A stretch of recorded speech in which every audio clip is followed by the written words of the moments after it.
तो दोस्तों राधे राधे, जय शिव गुरु की रोआ सभी के बहुत बहुत स्वागत बा हमनी के चैनल पे। आज हमनी के बेटी नहवावन गीत के बहुत सुंदर वाला गीत, बेटी के नहवावन के बहुत सुंदर वाला गीत लेके आयल बनी जा। तो लोग सुनी लो, बताएं लोग कैसे लगा था। अगर अच्छा लगे तो लाइक से सब्सक्राइब कर हम लोग कमेंट करके जान लो कि गीत वालों के कैसे लगा। खुदा बेटी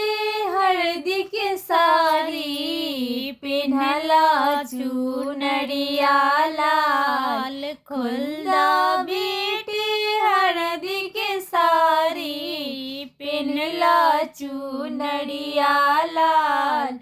आइल बारी अनजानू दुल्हा पापा के दुअरिया लाल, ले आइल बारी अनजानू दुल्हा पापा के दुअरिया लाल। फिकलन सावला दुल्हा अपनी सिंपल लाल, फिकलन अनजानो दुल्हा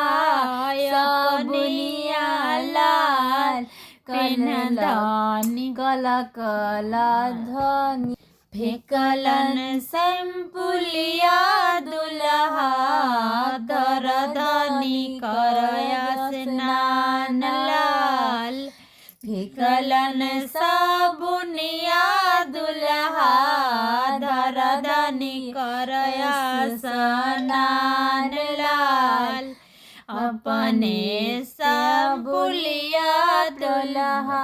अपने सिंपुलिया प्रभु जी रखी अपने पास लाल, अपने साबुनिया प्रभु जी रखी अपने पास लाल, हम से बुलिया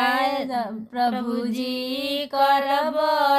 स्नान लाल, पापा जी से बुलिया प्रभु जी करब स्नान